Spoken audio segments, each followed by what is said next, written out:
Excelentísimo vicepresidente del Senado, Juan José Lucas, ponentes de esta laudatio, de este homenaje, Miguel Aguiló, Gonzalo Medina Bocos, presidente de la Asociación de Ingenieros de Caminos, Roque Gistau, querido Roque, queridos amigos, es un honor y un placer intervenir en un homenaje de uno de nuestros ingenieros, de una referencia en la ingeniería de España, desde esta casa de la ingeniería que es el Instituto.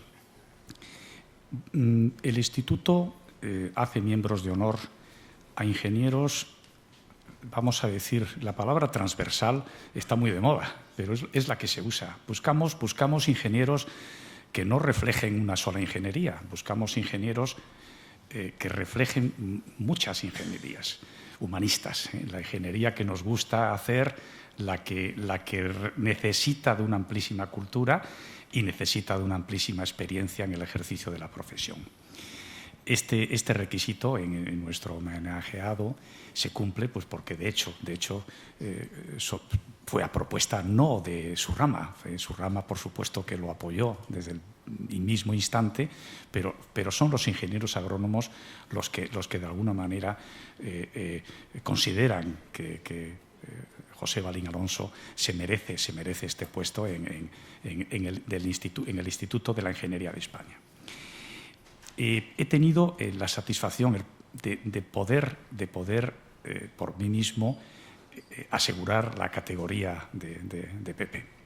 Hemos trabajado de manera muy positiva, poco tiempo, pero poco tiempo no, a lo largo de bastante tiempo, pero en pocas ocasiones, empujando algo en lo que creemos firmemente, que es la industria en España.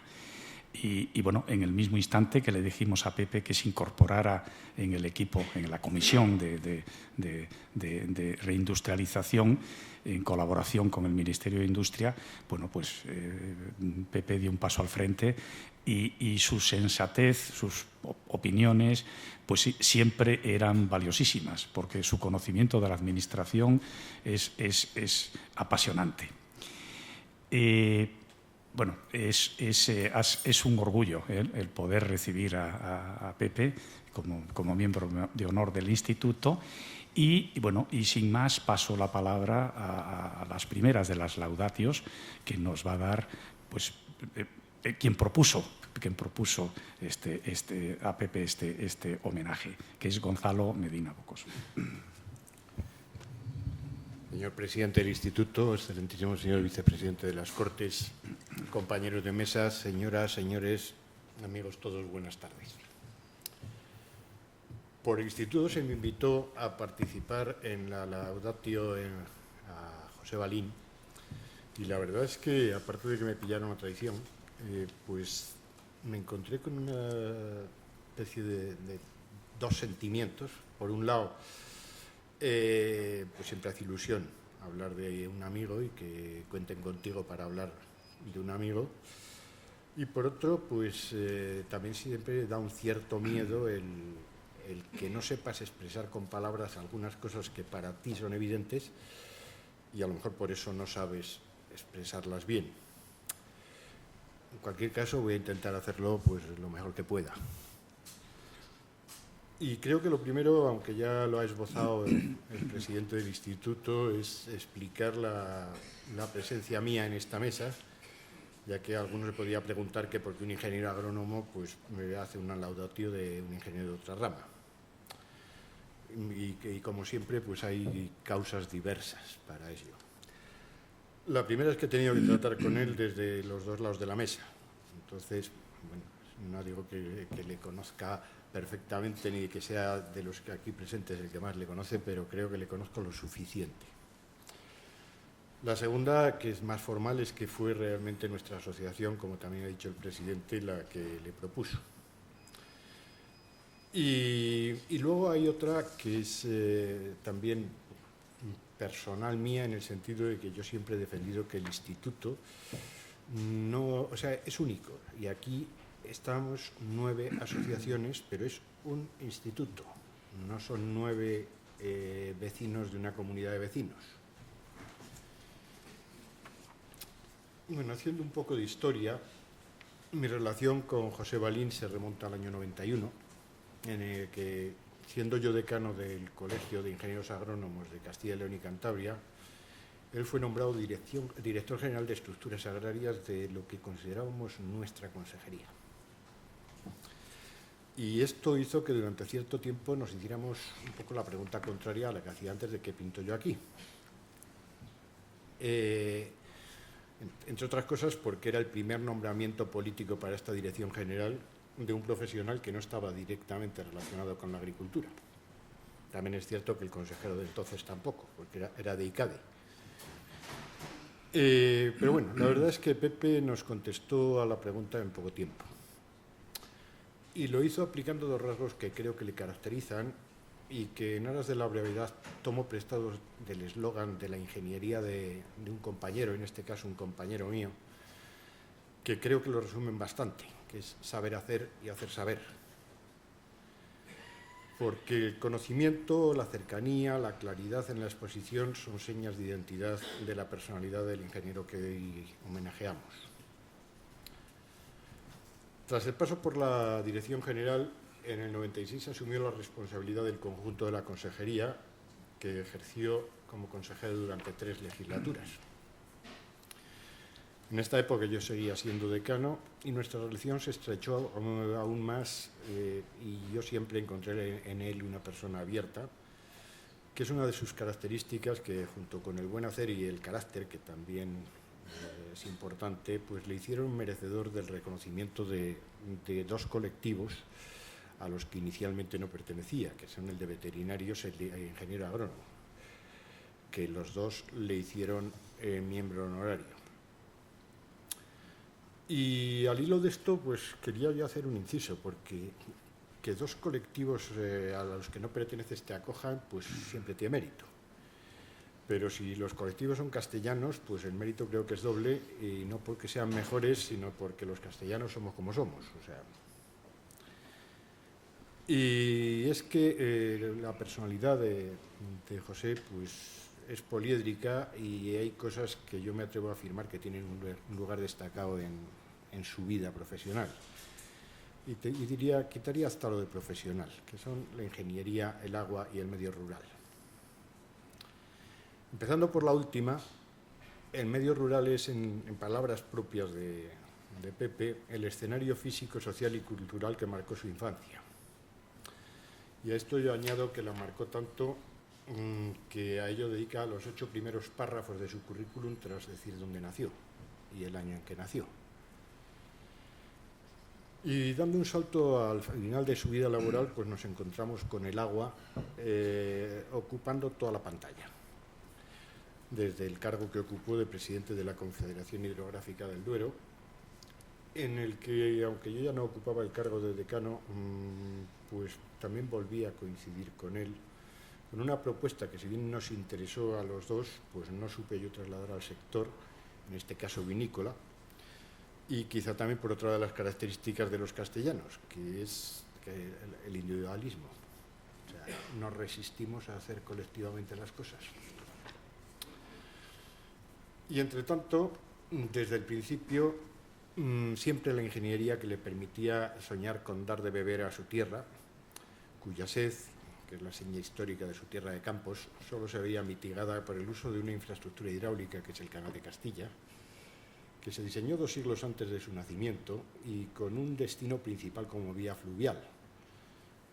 Y el uso como regadío pues empezó a tener presencia al abandonarse por obsoleto el de vía de transporte. Comentaba antes del carácter de Pepe, y creo que eso, que no se puede hablar de él dejándolo de lado. Y es que el carácter, junto con el afán de conocimiento, es otra de sus señas de identidad. Y otra palabra que yo creo que lo define muy bien es que es dialogante. Y dialogante en todos los sentidos, o sea, porque se juntan el afán de aprender con el ansia de no imponer su criterio. Y estas 2 características pues le hacen, por un lado, ser un buen oyente, o escuchante, como dicen en algún programa de radio, y también buen docente, en el sentido de que es capaz de expresarse y de explicarse muy bien. Recuerdo en este sentido una anécdota que ocurrió en Zamora, siendo yo decano. Asistía a una cena del Colegio de Ingenieros Agrónomos, o mejor dicho, del Consejo de Representantes de los Colegios Agrónomos, y también asistía un compañero ya fallecido, que es Javier Berlison, y que, entre paréntesis, creo que también se hubiera merecido ser miembro de honor de esta casa. Y la verdad es que yo no sabía dónde ubicarle a Javier Berlison, porque tenía derecho a estar allí por toda su trayectoria, pero bueno, pues por edad y demás estaba un poco fuera de lo que era el grupo. Entonces, bueno, pues se me ocurrió ponerle al lado de Pepe, porque sabía que los dos tenían unos intereses como muy amplios. Me consta que Javier disfrutó de la conversación y las cosas pues suelen ser recíprocas. Pero bueno, nada es perfecto y Gloria, tu compañera y tu mujer, pues no sé si disfrutó tanto, pero creo que sí, se puede disfrutar. En sus etapas en la Consejería de Agricultura de la Junta, y una vez superados los recelos a los que antes hice referencia, y como no podía ser tampoco de otra manera, las obras y el agua tuvieron un gran protagonismo. No quiero extenderme demasiado, pero por citar solo algunas de las cosas, pues diré que fruto de su paso por la Consejería fue la entrada de empresas diferentes a Traxa en las licitaciones de obras, que pasaron de un 90% a Traxa a un 60, un 55%, y que puede parecer una tontería, pero para ello, además de la toma de decisión, que no era fácil, pues había que redactar una serie de pliegos de condiciones y demás para los diferentes sistemas de adjudicación que tiene la Administración, y sabiendo que tienes un enemigo dentro, que era Traxa, que era la que iba a salir en teoría perjudicada del asunto. Luego, también con sus colaboradores, tanto políticos como funcionarios, pues tuvo que enfrentarse a graves problemas relacionados con el agua, tanto desde el punto de vista de la cantidad como de la calidad. Desarrollaron nuevos regadíos y modernizaron algunos hasta el punto de que en algún caso con el mismo agua se llegó a duplicar la superficie regada. Y por último, simplemente citar que él promovió el primer plan de regadíos que se hizo en España, que fue el de Castilla y León, y que sirvió como ejemplo para la redacción posterior del Plan Nacional de Regadíos. Pero bueno, la Consejería de Agricultura no es solo agua y riegos, es también cultivos y ganadería e industrias agrarias. El sábado pasado pues tuve la satisfacción de asistir a otro acto en el que Pepe fue protagonista. Es que la denominación de origen protegida Vinos de Calidad de Valtiendas quiso que fuese la figura de referencia de su fiesta de la vendimia en 2015. Y estos no son ingenieros, son viticultores, son bodegueros, y después de 8 años siguen acordándose de aquel consejero de la Junta, y no precisamente por motivos egoístas, porque ya no tendría mucho sentido el invitarle para conseguir nada, por así decir. Y otra cosa que tampoco se puede dejar de mencionar, hablando de José Balín, son las otras actividades. He dudado si referirme a lo que voy a exponer como aficiones, pero teniendo en cuenta la profundidad de la dedicación y los resultados, considero que la palabra afición, en una de las acepciones que le da la Academia de actividad que se realiza por gusto, se queda corta cuando se profundiza ya a partir de cierto punto en los temas. Pues esto también es lo que ha hecho y lo que sigue haciendo en temas tan diversos como las energías renovables, que tiene varias patentes, el tratamiento de aguas, sistemas de fermentación a baja presión, por dar solo algunos ejemplos. Y saliéndonos por expansión de los temas estrictamente ingenieriles, pues los números, la gravedad o la lengua como herramienta de conocimiento, pues también son temas que le ocupan. Ya no digo lo que le preocupan, porque ahora está en la fase de ocuparse, más que de preocuparse. Como anécdota de esta última materia, en el tema de las lenguas, y quizá la anécdota es porque es de todas las actividades la más teóricamente alejada de la ingeniería, pues preparando estas palabras y hablando con un antiguo colaborador suyo, me contó que en el 98, o sea, ya habías nacido, y en un encuentro con representantes del sector lácteo, si quieres te puedes ir centrando, al conocer que uno de ellos tenía como apellido Kaiser, pues le estuviste explicando el origen de su apellido. Bueno, ya acabo. Habréis notado que hasta ahora no he citado la rama de la ingeniería cuya titulación ostenta el homenajeado. Ni es un olvido ni es por mantener un secreto que no tendría mucho sentido mantener, porque todos lo sabemos. Es simplemente porque, como en el Renacimiento, y antes hablaba el presidente, pues José Balín eligió ser ingeniero y, compaginándolo con su interés por las humanidades, pues crecer como persona.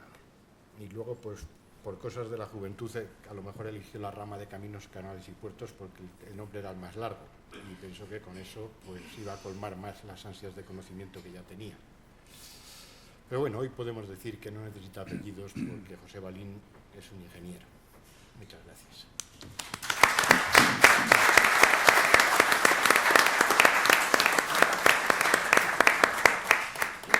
Muchas gracias, Gonzalo. Bueno, pues a continuación, Miguel Aguiló, a su exposición. Muchas gracias, vicepresidente del Senado, presidente, amigos, don José. Chico listo de pueblo, se hace ingeniero, destaca en la ciudad y triunfa en la política. Nada más equivocado si se quiere saber quién es Pepe Balín.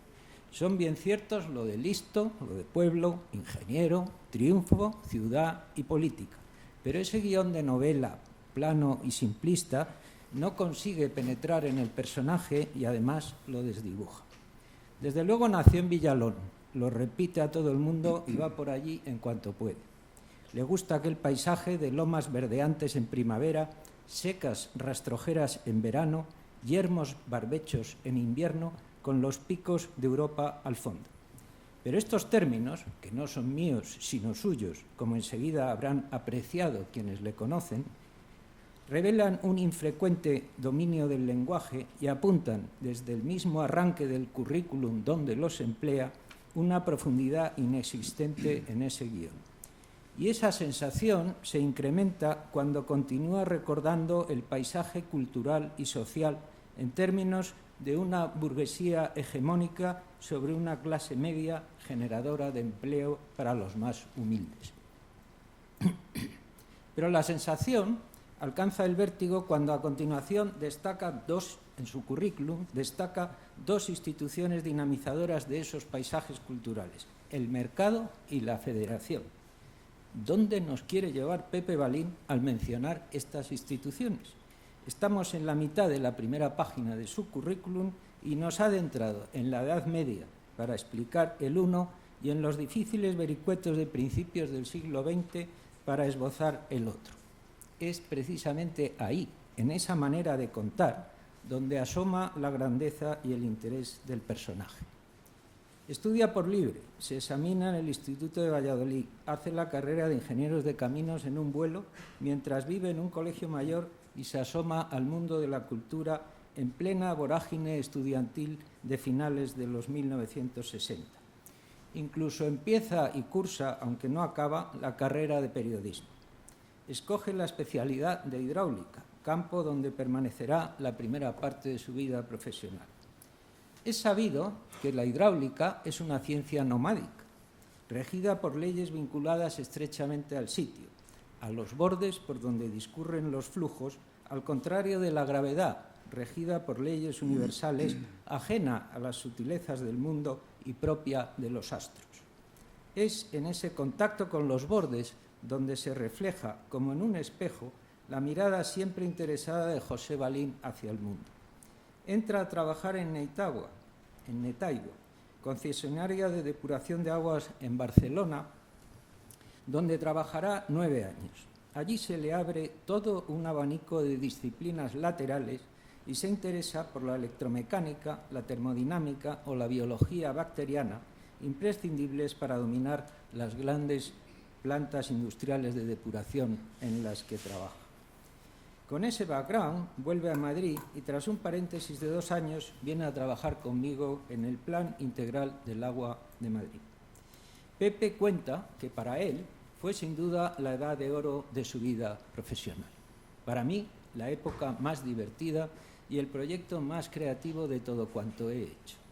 Para ambos, junto con los demás miembros del equipo, y alguno veo por aquí, fue la prueba irrefutable de que trabajo, amistad, diversión y novedad podían convivir y producir resultados excelentes. Nos comíamos el mundo y nos sentaba bien. Hicimos leyes, modelos informáticos, planos ambientales, proyectos de depuradoras y restauración de márgenes. Debatimos con los técnicos, convencimos a los alcaldes, nos ganamos a los diputados, logramos la unanimidad. Luego seguimos juntos en el canal de Isabel II, donde se nos añadieron más amigos que también andan por aquí. Pusimos en práctica el plan y en muy poco tiempo convertimos al canal en la mejor empresa de abastecimiento de agua del mundo. Todavía lo es. En 1988 Pepe Balín cambió de nuevo de ciudad y de trabajo. Fue a Valladolid, preparó una oposición y se hizo funcionario, pero duró poco y entró en política. Empezó la tercera gran etapa de su vida y dejó el agua para abrazar la tierra. Fue director general y luego consejero de Agricultura y Ganadería. En total, 16 años dedicados al campo. Se ganó también el afecto de los profesionales de este mundo, que le nombraron colegiado de honor del Colegio de Ingenieros Agrónomos y miembro de honor del Colegio de Veterinarios. De esta época, a sus amigos de Madrid nos asalta una duda. ¿Es Balín hombre de campo o de ciudad? Decir que pertenece a ambos sería una simpleza. ¿Dónde se lo pasa mejor? Sabe mucho de campo, pero disfruta con la riqueza y variedad del espíritu ciudadano. ¿Qué es lo que no le gusta? Le molesta el ritmo apresurado de la ciudad, tanto como le aburre la soledad del campo. Defiende el campo, pero disfruta como nadie de la ciudad. No necesita desarrollar su propio menosprecio de corte y alabanza de aldea como hizo Fray Antonio de Guevara.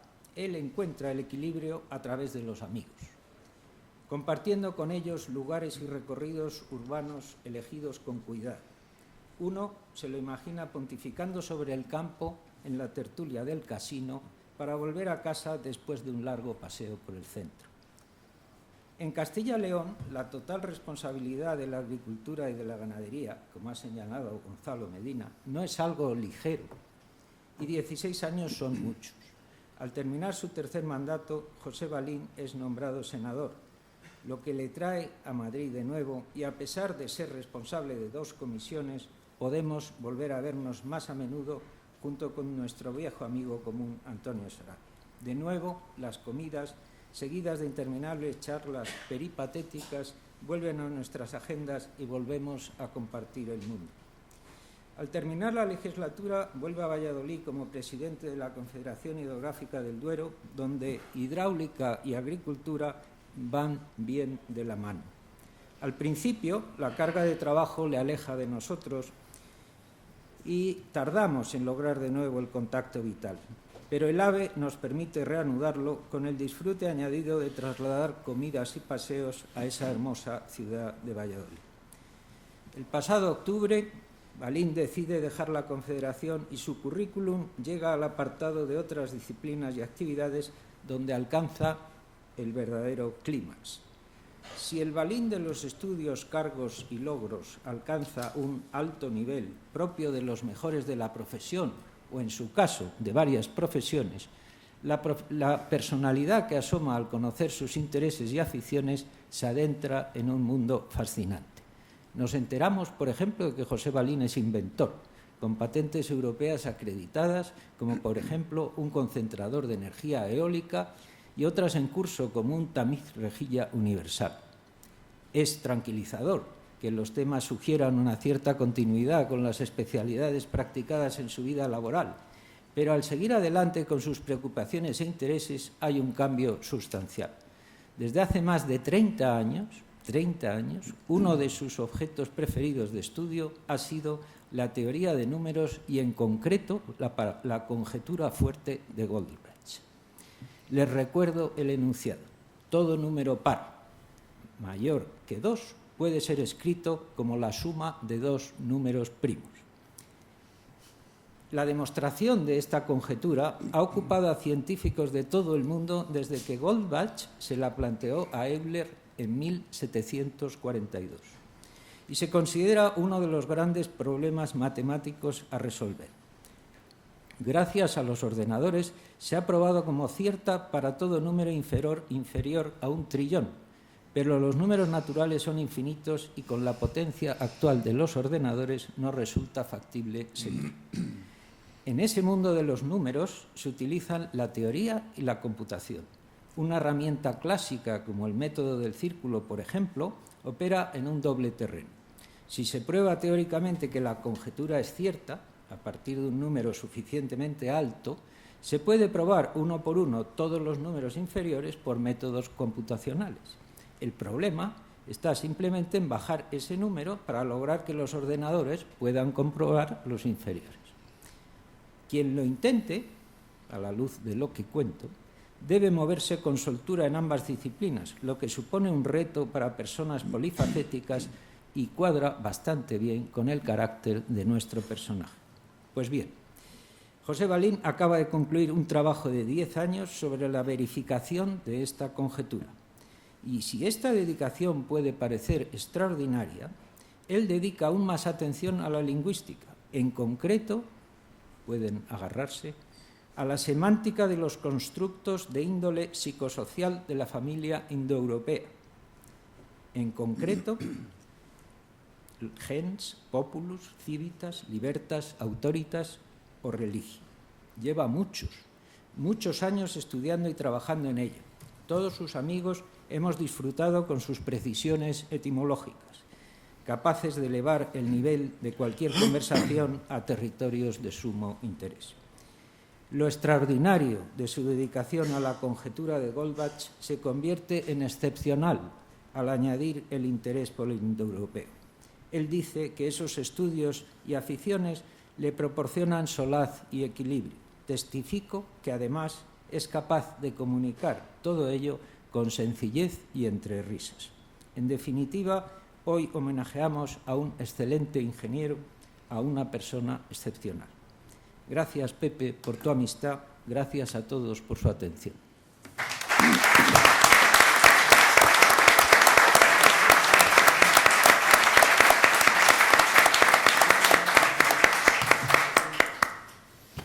Muchas gracias, Miguel. A continuación, nuestro secretario general, Jesús Valle, procederá a hacer la lectura del acta de nombramiento. Excelentísimo señor presidente, señoras y señores, don José Balín, buenas tardes. Con el fin de certificar públicamente el nombramiento como miembro de honor del Instituto de la Ingeniería de España de don José Balín Alonso, leeré primeramente el acuerdo tomado por la Junta Directora de esta institución en su reunión del 17 de noviembre de 2014. Dice así: aprobación de nombramiento del señor Balín como nuevo miembro de honor del Instituto de la Ingeniería de España.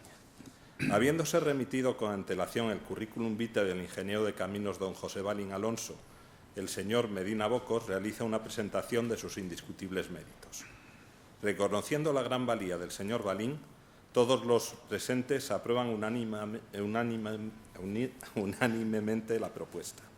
Acuerdo 2-10 del 2014. La Junta Directora del Instituto acuerda proponer al Consejo de Representantes el nombramiento, si procede, de don José Balín Alonso como miembro de honor del Instituto de la Ingeniería de España. Con ese fin y de acuerdo con los estatutos, se convocará una reunión extraordinaria del Consejo de Representantes para el día 15 de diciembre de 2014, previa a la sesión ordinaria que en segunda convocatoria se convoque para ese mismo día. Paso a leer la certificación de ese nombramiento, que dice así: El Consejo de Representantes del Instituto de la Ingeniería de España, reunido en sesión extraordinaria, preceptiva según el artículo 9.4f, celebrada el día 15 de diciembre de 2014, aprueba el nombramiento de don José Balín Alonso como miembro de honor del Instituto de la Ingeniería de España, a propuesta de la Junta Directora, de acuerdo con el artículo 5b de los Estatutos. El Consejo de Representantes se felicita por este acuerdo y, agradeciendo a la Junta Directora tan acertada propuesta, le encomienda la organización de un futuro acto específico para hacer la solemne entrega de la medalla conmemorativa de su nombramiento al señor Balín, como 56º miembro de honor del Instituto de la Ingeniería de España, inscribiéndole en el libro de registro de miembros de honor y extendiéndole el oportuno diploma firmado por el presidente y el secretario general del Instituto, todo ello de acuerdo con el artículo 1.2b del reglamento. A continuación, le corresponde al señor presidente del Instituto de la Ingeniería de España, don Manuel Moreu Munaiz, hacer la imposición pública de la medalla y la entrega del título acreditativo. Rogamos al nuevo miembro de honor, don José Balín Alonso, que acceda al estrado.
Excelentísimo señor vicepresidente del Senado, mi presidente, señor presidente del Instituto de Ingeniería de España, compañeros de mesa, permítaseme en el inicio cumplir con la obligación de los agradecimientos. Y debo referirme en primer lugar, y como no puede ser de otra manera, al presidente de esta casa, que ha tenido a bien otorgarme esta distinción. Muchas gracias, Manuel. Después, a Gonzalo Medina Bocos y a Roque Gistau, como proponentes de la misma en nombre de la Asociación Correspondiente de Ingenieros Agrónomos y de la de Caminos. Por último, a Miguel Aguiló y al mismo Gonzalo Medina Bocos como laudatores responsables del Ferrem Laudibus, el colmarme de honores en la frase de Quintiliano, que la verdad es que me ha sorprendido, me ha gustado y creo que, como era de esperar, pues han cumplido con su objetivo sobradamente. Creo que incluso pues, con algo de exceso llevado de su amistad. A todos ellos, mi gratitud fraternal. Máxime, cuando no voy a decir que no encuentro el porqué de este reconocimiento, evidentemente algo habrá si lo dicen ellos, pero la verdad es que yo creo que fundamentalmente a mí me reconozco básicamente como un ingeniero de mi generación, como un ingeniero, bueno, pues que en un momento determinado forma parte de ese conjunto, de ese grupo de ingenieros de los primeros 70, que con más o menos brillo trabajamos duramente en el lugar que nos tocó en suerte, tratando de hacer de España un país con mejores infraestructuras y con una razonable tecnología en muchos de los campos de la actividad. Creo que como generación cumplimos con nuestro deber y tenemos nuestra parte de responsabilidad en ese nivel alcanzado por la sociedad española. Por ello, me gustaría tener un recuerdo especial en estos momentos, dedicar de alguna forma esta medalla también a mi promoción, al grupo de compañeros, algunos de ellos están aquí, que pasamos juntos por el camino iniciático de la escuela y que generó entre nosotros pues, unos lazos de amistad que aún perduran. También me siento obligado a recordar aquí con afecto el nombre de algunas de las personas que influyeron notablemente en mi desarrollo profesional. A Enrique González Paglieri, tan solo creo que una de las personas que está aquí le recuerda. Juan Luis, mi primer director y notable ingeniero, ya fallecido, que por su consejo y apoyo fue para mí como un segundo padre. A Miguel Aguiló, uno de los laudatores, cuya finura de percepción fue un acicate para mejorar la calidad de mis actuaciones. Y a Juan José Lucas, a quien tengo aquí a mi lado, mi presidente durante muchos años, que tuvo en mí la confianza suficiente para encargarme de importantes responsabilidades públicas sin militancia política alguna por mi parte en aquellos tiempos. A todos ellos y a los compañeros de trabajo, fundamentalmente ingenieros de caminos, ingenieros agrónomos y veterinarios, vaya no solo el agradecimiento, sino también el afecto. Y, por supuesto, es el momento de acordarme un poco de mi familia. Naturalmente, tengo que acordarme en estos momentos de mis padres, que con su ejemplo, su sacrificio y su energía constituyeron para mí pues un espejo de comportamiento y un timbre de orgullo. Y, por supuesto, a mi mujer y a mis hijos, que con su cariño y su apoyo lenificaron los momentos de agobio que las responsabilidades conllevan, dando a mi vida personal pues esa porción de ventura a la que yo creo que todos los humanos tenemos derecho. A todos ellos, gracias. Y paso ahora a hacer una pequeña reivindicación de la ingeniería. Pasado el trance de los agradecimientos, yo creo que como un mínimo tributo al colectivo que ha tenido a bien señalarme como miembro distinguido, en unos tiempos en que nuestra actividad no goza de aquella consideración que tuvo en otras épocas y que inclinó a cabezas tan prestigiosas como la de Ortega a emitir opiniones tan elogiosas como aquella de que el ingeniero es el hombre fáustico capaz de hacer el tránsito entre las ideas y las cosas. Yo no pretendo, obviamente, alcanzar ese nivel, pero creo que puede y debe reivindicarse la ingeniería por ciertas peculiaridades de sus realizaciones, de las que carecen los constructos de otras disciplinas, incluso las teóricas y científicas, a las que personalmente me he sentido y me siento inclinado. ¿Acaso el más importante de esas peculiaridades sea la funcionalidad, la necesidad de que el objeto de nuestra actividad resuelva satisfactoriamente necesidades sociales concretas? Una teoría científica, una fórmula matemática o una composición poética pueden ser bellas y permitirnos contemplar la realidad desde una perspectiva nueva, incluso extraordinaria. Una realización ingenieril debe, además de funcionar, lo que exige tener en cuenta la realidad compleja de las cosas que difícilmente cabe en una simple ley científica o en un verso y obliga a consideraciones diversas sobre su naturaleza, en no pocas veces contradictoria, para, conjugándolas, conseguir que los constructos funcionen adecuadamente. Así, el ingeniero que aspire a ejercer su profesión con alguna excelencia está obligado a ser hombre pluridisciplinar y riguroso, que no solo conozca las leyes concretas de la ciencia, sino la interacción entre las mismas y sus contradicciones. Y ese conocimiento implica la prudencia en sus evaluaciones y la consideración de sus realizaciones desde múltiples puntos de vista, entre ellos desde la experiencia y el fracaso de otros, antes de llevar sus ideas a la realidad.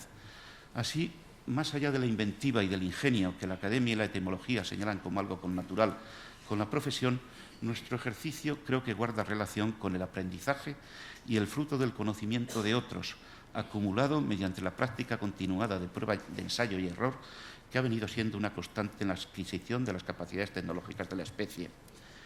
Solo como corolario de ese aprendizaje, apoyado en la experiencia y en consideraciones desde múltiples puntos de vista, se alcanza el adecuado dimensionamiento de los elementos y la proporción adecuada de los componentes que permite la funcionalidad de las creaciones.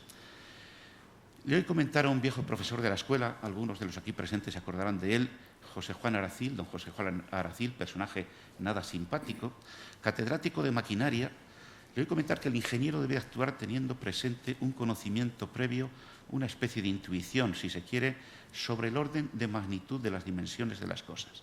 Lo explicitaba con un ejemplo sobre la clave de los puentes de arco.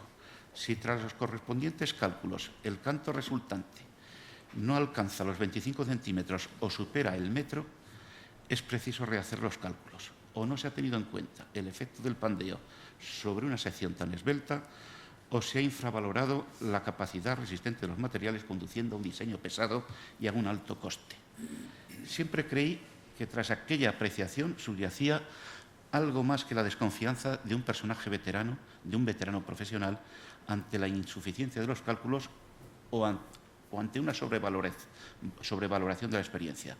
Creo que ese algo más era una alusión al equilibrio y la armonía entre las partes que está obligado a respetar todo ingeniero en sus realizaciones, lo que conlleva como un condicionante más la sumisión a los cánones estéticos, a la belleza en su ejecutoria. Así, más allá del diseño y de la inventiva, vendría a ser connatural con nuestra labor el adecuado dimensionamiento de los componentes desde una consideración global que incluya los cálculos y la experiencia, pero también la armonía y el equilibrio del todo que se proyecta y que debe cumplir el objetivo previsto de funcionalidad. Y esta consideración no creo que sea válida tan solo para las realizaciones materiales. Alcanzaría también su sentido a otro tipo de ámbitos, como el de lo social, lo económico o lo político, en los que se viene abusando de términos como ingeniería financiera o ingeniería social, que quizá no sobrepasan la consideración de inventiva al no tener habitualmente las pautas del adecuado dimensionamiento de las partes para que funcione el conjunto. Y lo digo porque a tenor de las más recientes catástrofes financieras y sociales, todo parece indicar que en esas disciplinas no se aplican con rigor pautas precisamente de dimensionamiento. Y no se consideran algunos aspectos que creo que son familiares al ingeniero, y es que en la mayoría de los procesos dinámicos el comportamiento final es contrario al presumible, derivado de una visión superficial, y ya que la paradoja es casi norma general de la naturaleza. Lo saben bastante bien los ingenieros hidráulicos, que conocen desde Bernoulli cómo al estrecharse un conducto disminuye en vez de incrementarse la presión del líquido circulante. Y lo saben bastante bien quienes diseñan ingenios termodinámicos, en los que, como es bien conocido, una reducción de la sección al incrementar la velocidad del fluido genera una expansión y, por lo tanto, un enfriamiento, contrario a lo que la intuición supone. Y lo conocen bien los ingenieros químicos, que saben por la ley de acción de masas, algunos ya la habrán olvidado, que en los procesos reversibles los equilibrios se desplazan en el sentido contrario precisamente a la perturbación que se introduce en ese equilibrio. Reivindico, pues, las pautas de análisis de la ingeniería como aplicables a ámbitos no estrictamente tecnológicos, pues en la necesidad de que sus constructos funcionen se ve obligada a profundizar en la naturaleza múltiple y contradictoria de las cosas y a actuar teniendo en cuenta el conjunto de leyes y principios que las rigen, sin caer en la especulación vinculada en una apreciación superficial, parcial o unidireccional. Incluso iría más allá, señalando cómo, al menos desde mi vivencia personal, las pautas de enfoque de la ingeniería permiten tener una visión de ciertos principios y concepciones humanas y sociales más allá, más amplia de las derivadas del análisis lingüístico, filosófico o político. Me atrevo a explicitarlo con un ejemplo, el de la libertad, quizá el paradigma social por excelencia desde la Revolución Francesa, entendido y simplificado hoy en día como el estadio personal opuesto a la esclavitud, identificado también frecuentemente con la independencia espiritual o material de los individuos o de los pueblos. Y es verdad que desde un punto de vista lingüístico y por tanto epistemológico, la libertas es en su origen en el ámbito indoeuropeo mediterráneo, tanto en griego como en latín, un componente esencial, si no un sinónimo del crecimiento. Y es verdad que la eliminación de muchas de las ataduras o ligaduras sociales, religiosas o estamentales que mantenían ancladas y fosilizadas las sociedades del ancien régime, permitió un crecimiento espectacular y un desarrollo jamás alcanzado en la vida material y en la dignidad de los hombres y los pueblos. Poco debe extrañar, por tanto, la consideración generalizada de la libertad como un bien a conseguir y a maximizar como un componente máximo de felicidad social y crecimiento. La experiencia, sin embargo, y me atrevería a decir más expresamente la experiencia de la crisis y las tensiones mundiales recientes, muestran que no todo crecimiento es deseable, ni siquiera conveniente, si no es armónico, acorde con la estructura y el equilibrio social y con la propia naturaleza. Es decir, que la libertad, condición del crecimiento, no es un parámetro o una variable independiente, sino que solo adquiere su sentido en relación y al lado de otros elementos cuyo mantenimiento es crucial en la vida de los pueblos, como son la cohesión, la armonía o el equilibrio social y medioambiental. Pues bien, la ingeniería nos informaba ya desde el estudio de las estructuras en la escuela de esa naturaleza poliédrica y racional de la libertad, más atenta a la realidad que otras disciplinas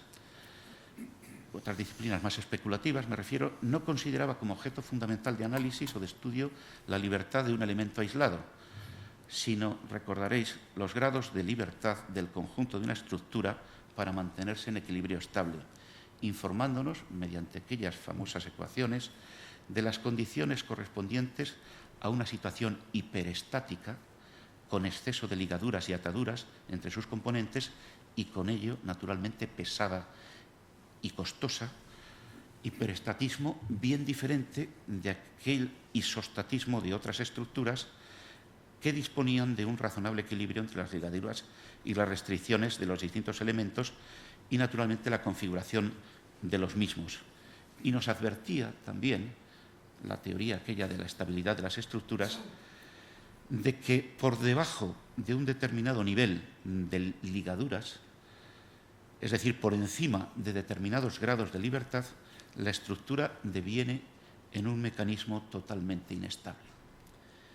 Se evidenciaba así a través del análisis estructural que las sociedades humanas tradicionales son claramente hiperestáticas, lo han sido tradicionalmente, son unas estructuras en las que el hombre y sus agrupaciones, anclados por múltiples restricciones familiares, afectivas, religiosas, sociales o estamentales, no disponía de libertad ni de posibilidades de desarrollo. Pero el mismo análisis nos advierte, sin acudir a vagas alusiones a los excesos de la conducta, aquellos que se decía en ocasiones del libertinaje, nos advierte que por encima de determinados grados de libertad dependientes de la morfología de las sociedades, éstas se tornan absolutamente inestables, con el riesgo de que sus componentes, los hombres, se conviertan a algo no muy distinto de los granos de polvo del desierto, la estructura sólida con más grados de libertad que yo conozco, pero tan absolutamente a merced del viento. Abandono aquí esta cuestión, pero en otro ámbito de preocupación más cercana al presente reivindico la necesidad concreta de una presencia más firme en España, en la España de hoy, de la ingeniería, es decir, del conjunto de las disciplinas que ayudan a saber hacer las cosas de forma que funcionen y, en definitiva, a disponer del know-how suficiente. Por una razón que creo que es fundamental, y es que los países que no poseen know-how son simplemente mercados, o peor aún, auténticas colonias de aquellos otros en los que reside el conocimiento tecnológico. Creo por ello necesario y urgente dinamizar e impulsar las actividades en las que la ingeniería es vital, actividades que están básicamente relacionadas con la producción de bienes y servicios avanzados y la modernización de las infraestructuras. Por eso me atrevo a señalar desde esta casa, que es la de todos los ingenieros, la importancia de una reindustrialización de España como objetivo económico y social básico, insuficientemente atendido en el último tercio de siglo, frente al sector servicios que, aun siendo de gran importancia, es insuficiente para proporcionar a nuestra sociedad una estructura económica equilibrada, condición crucial para luchar contra esa lacra que es el paro o el subempleo y la falta de proyecto personal de nuestros jóvenes. La falta de interés y ambición en aquel campo nos ha hecho perder la carrera por las nuevas tecnologías, abandonando al mismo tiempo las convencionales. Así, aunque se nos llena la boca hablando de las TIC, toda nuestra paramenta informática y electrónica se importa, al tiempo que hemos abandonado la fabricación de tractores, que también se importan en su mayoría, y hemos permitido hace unos años que se vendieran algunas de nuestras empresas alimentarias básicas, como las del sector del azúcar o las lácteas. Ahora, olvidando aquella desidia, nos quejamos y dolemos por la crisis de la leche y el deterioro de nuestro sector primario. Es necesario que el país retome la senda de la industrialización, no por ningún tipo de autarquía retrógrada, sino porque donde no hay empresas industriales y tecnológicas propias, tampoco hay I+D+I, por mucho presupuesto que se le quiera dar desde las administraciones. Ni existe un sector de servicios avanzados, como son los del diseño, la ingeniería, el desarrollo o las políticas comerciales, que constituyen, en su conjunto, el gran diferencial de empleo de los países con una economía equilibrada y el nuestro. Es verdad que, a pesar de nuestro modelo económico deficiente, probablemente no hemos tenido otra etapa de la historia en que hayamos disfrutado más de un periodo tan largo de paz y bienestar material. A ello ha contribuido, sin duda, la participación en la Unión Europea, que nos proporciona una razonable estabilidad política y unos planteamientos de vida colectiva, como vienen siendo, gobierne quien gobierne, los de la democracia social europea, que constituye la envidia del mundo y que debemos preservar.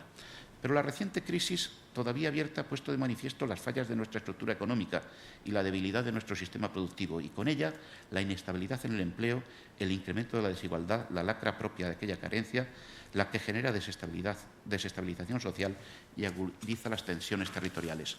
Por ello, y voy terminando, uno de los grandes retos que tenemos como país pasa por enderezar aquella estructura con las medidas adecuadas, entre las cuales la reindustrialización, que conlleva el fomento e incentivo de las vocaciones empresariales industriales vinculadas, a diferencia de las especulativas, con planteamientos a largo plazo ayudados en la calidad tecnológica y en el comercio. La reindustrialización, decía, habrá de ser una de las bases del emprendimiento y de la actividad en la que la ingeniería habrá de jugar un papel esencial. Animo, por ello, al Instituto a seguir trabajando en la línea ya iniciada, se ha referido antes a ello el presidente, de hacer patente ante la sociedad española y sus foros esa demanda de reindustrialización, que no es labor de un día y que exigirá profundas modificaciones en las pautas financieras, presupuestarias y de otra índole. Entre ellas, ocupa un lugar de primer orden el de la adecuación de las infraestructuras de transporte, esenciales para garantizar un entorno competitivo a nuestras producciones, permitiendo la adecuada conexión intermodal, el aprovechamiento del potencial portuario o la racionalización del transporte de mercancías por ferrocarril, que constituye otra de nuestras obligaciones pospuestas hace decenios.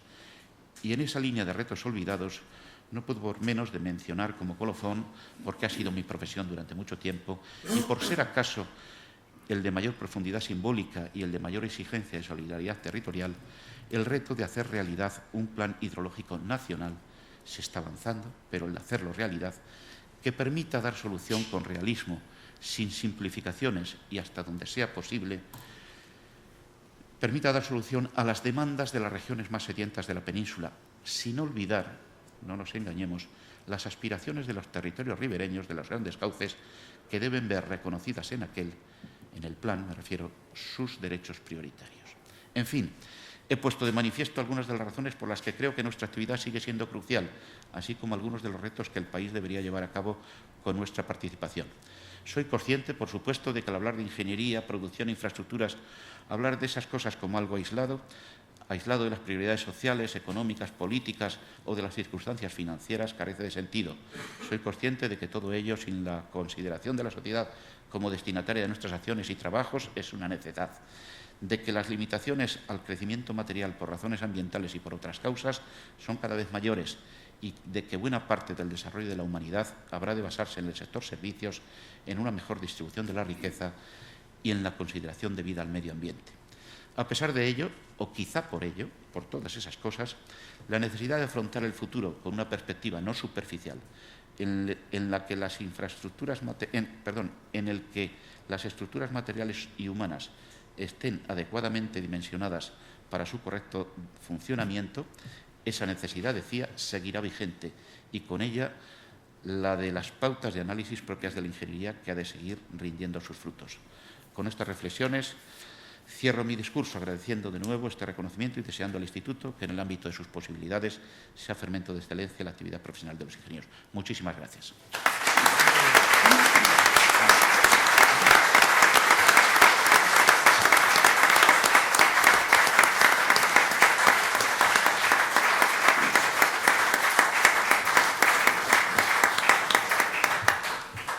Muchas gracias, Pepe. Después de hacernos volar la primera parte de tu presentación, nos llevaste al realismo de la ingeniería, ¿eh? O sea que has cubierto fantásticamente ambas caras de tu personalidad.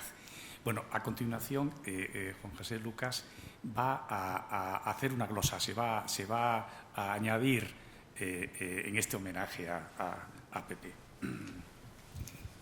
Gracias, presidente. Es una glosa improvisada y es una glosa grata para mí. Querido presidente del Instituto, queridos compañeros de mesa, queridos todos, el acto de esta noche es un acto importante, por lo menos para mí. Es importante porque no es frecuente el premiar a uno de los nuestros, ¿no? El que el Instituto haya tenido un reconocimiento hacia una persona que en plena madurez denota un comportamiento profesional y también humano destacado. Política se acostumbra a producirse los reconocimientos solo en dos momentos. Uno, cuando la persona ha desaparecido, y otro, cuando el que lo hace aspira a ir en una lista. Como este no es el caso, yo creo que el Instituto tiene que tener la admiración y el respeto de todos los que estamos ahí. Yo creo que es enormemente grato porque es un ejercicio que es importantísimo en estos momentos en la sociedad, de autoestima, de autovaloración de una profesión que, como bien ha señalado Pepe Balín, habéis formado parte alícuota de la profunda transformación que ha sufrido España. La transformación ya no digo solo de infraestructura, sino de calidad de vida, de los esfuerzos que ha habido por parte de los distintos gobiernos, sin duda ha estado enriquecida por la aportación indispensable de los técnicos, de los ingenieros. Yo conocí a Balín hace algunos años, es verdad, y no oculto que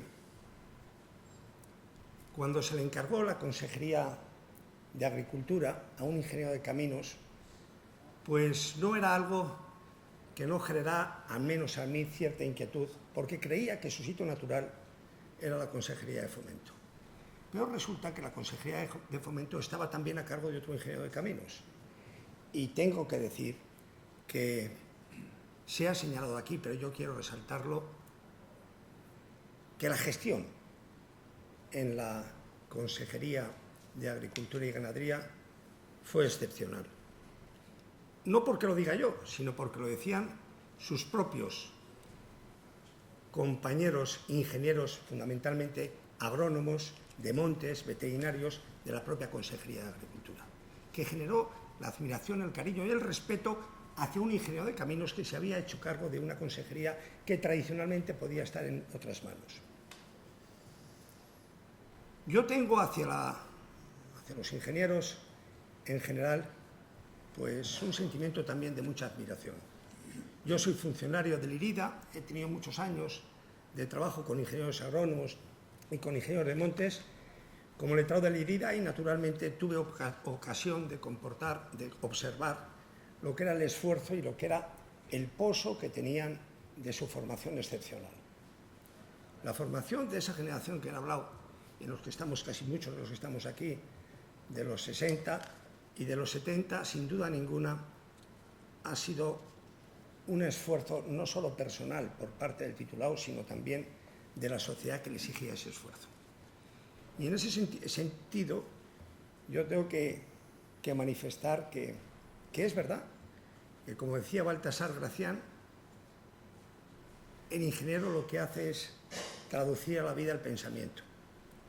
Oír hoy una intervención en su discurso como el que ha hecho Balín, en la que ha conectado las infraestructuras y los materiales y los esfuerzos técnicos con la libertad, que es un concepto liberal, sin duda ejerce también esa condición que tiene Pepe Balín de humanista. Un buen ingeniero es un buen humanista. El humanista hasta el punto de que se ha señalado también, pero yo quiero resaltarlo, que hablar con él es sin duda enriquecerte. Porque claro, no es tampoco frecuente hablar con muchos universitarios y que fuera y al margen de su especialidad sean capaces de discutir sobre temas lejanos a ellos. Por ejemplo, él basta que pases por un pueblo para que trate de buscar la raíz griega o romana de ese pueblo. Yo he tenido con él discusiones amigables sobre temas como este. Coincido casi siempre con él, excepto en una cosa, a lo que era, aquí que hay algunos sorianos también, a lo que era el origen de San Saturio en Soria y de la vinculación que tenía el río Duero con los dioses saturnos y que él entendía que su origen podía ser ese. ¿Qué quiero decir con esto? Que él ha logrado no solo en el aspecto técnico y profesional destacar, sino que ha logrado también el enriquecerse con una formación humanista que sin duda genera admiración. Dicho de otra manera, el Instituto hoy ha hecho un reconocimiento a una persona que se lo merece y que es capaz de dialogar, no solo con propios y extraños, sino que incluso la Consejería de Agricultura logró conectar bien con las organizaciones agrarias en un momento que era especialmente difícil. Y también soy testigo de excepción de cómo a mí, Loyola de Palacio, ministra de Agricultura, me llamaba y conectaba con la Consejería de Agricultura de Castilla y León para hablar de temas en aquellos momentos tan complicados, de la soja, del girasol, después las vacas locas, temas típicamente problemáticos y muy técnicos, y que sin duda él se había preparado estudiándolos y capaz de discutir con especialistas del Ministerio. Dicho de otra manera, la Consejería de Agricultura y Ganadería de Castilla y León era una consejería en la que el Ministerio le daba un valor añadido a la propia intervención a la hora de solucionar problemas que había. El Instituto hace bien,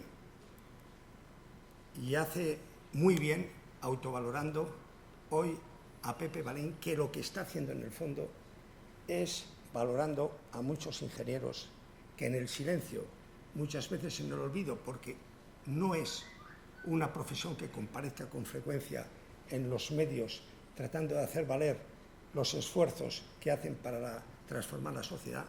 Y yo creo que una parte también de este reconocimiento es a muchos ingenieros de todas las especialidades que en ese silencio han sido capaces de transformar este país. Unas fechas que son especialmente conflictivas en orden político como son estas. Llegados, querido presidente, a estas horas de la noche, yo solo tengo dos discursos. Lo sabe bien Pepe. Un discurso corto y un discurso largo. Un discurso corto que dice gracias y un discurso muy largo que dice muchas gracias por venir.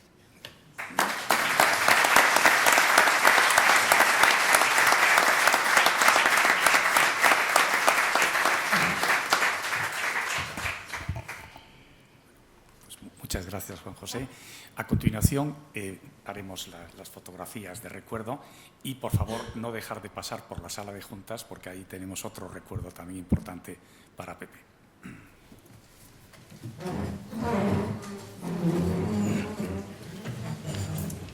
Pues es verdad que te va bien hasta con coa. Es verdad. Muchas gracias.